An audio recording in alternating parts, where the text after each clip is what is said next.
led directly to the cancelling of Dan Andrews' bizarre Belt and Road deals with communist China.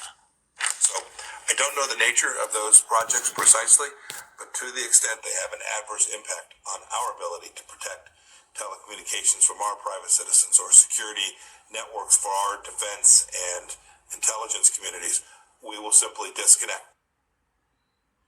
The lovies all sneered at my interview with Pompeo, with the ABC calling it an embarrassment, and The Guardian saying that the fringe show Outsiders had created a diplomatic storm. Good. I'm glad we did, because it suddenly got everybody talking.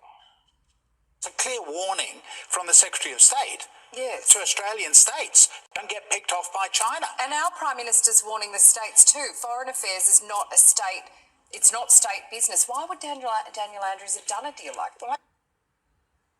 Thanks to that interview, 11 months later, the Morrison government finally took action and cancelled Victoria's Belt and Road deals. Chalk that up as a victory for you, the Outsiders.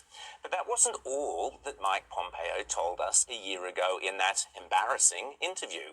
Long before anyone else was talking about it, Secretary Pompeo also told you, the Outsiders, about his suspicions that the bat soup story was baloney and the virus had actually leaked from a Wuhan biotech laboratory. What can you, sir, tell us about the origins of COVID-19? Here's what we know. This virus originated in Wuhan, China, and the Chinese Communist Party has rigorously prevented the entire world from knowing the precise origins, who patient zero was, where they traveled, what actually happened inside the Wuhan Institute of Virology, how did this begin, how did this have the first human-to-human transmission. All of these things the world needs to know.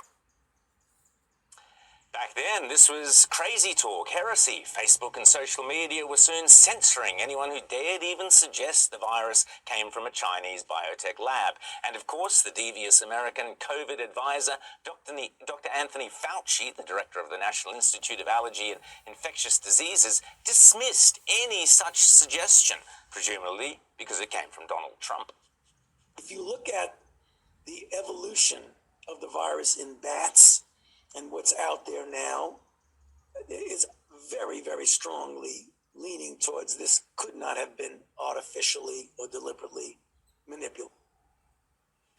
Really? Now, a year later, Facebook and all the lefties have done a massive handbrake U-turn, and what was yesterday's conspiracy theory is now perfectly feasible and highly likely.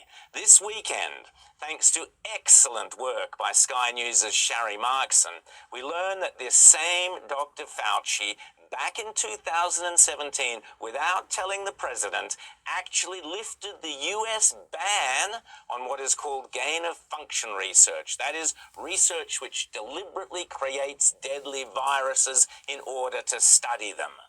I mean, what could possibly go wrong with that? Well, we now know.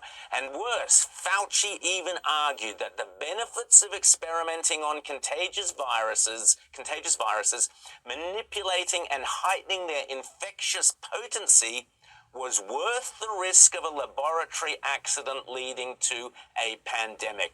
These are the sort of nincompoops whose actions have been responsible for the last 12 months of chaos and despair. Oh, and we also learnt this week that one of the first actions of Joe Biden's presidency was to cancel a special secret U.S. investigation set up late last year by Mike Pompeo to determine whether or not the coronavirus was actually the result of China's biotech weapons program. That's right, Pompeo and Trump suspected the virus had come not only from a Chinese lab, but a Chinese weapons lab, something I canvassed on this show last year. But the incoming Biden administration immediately closed down that investigation. You have to ask yourself why. What were they afraid of? What did they think it might have uncovered? Was Dr. Fauci involved in that decision? Writing in The Australian, renowned strategic expert Peter Jennings gives not one but 8 solid reasons why he believes the virus came from a Wuhan lab, and concludes that the truth could force a rethink about how the democratic world deals with Xi Jinping's China, and again, something I have speculated about here on Outsiders, that Xi Jinping's legitimacy and leadership could come into question within China because of this. All these issues we raised on this show months ago, now finally being picked up by the mainstream media.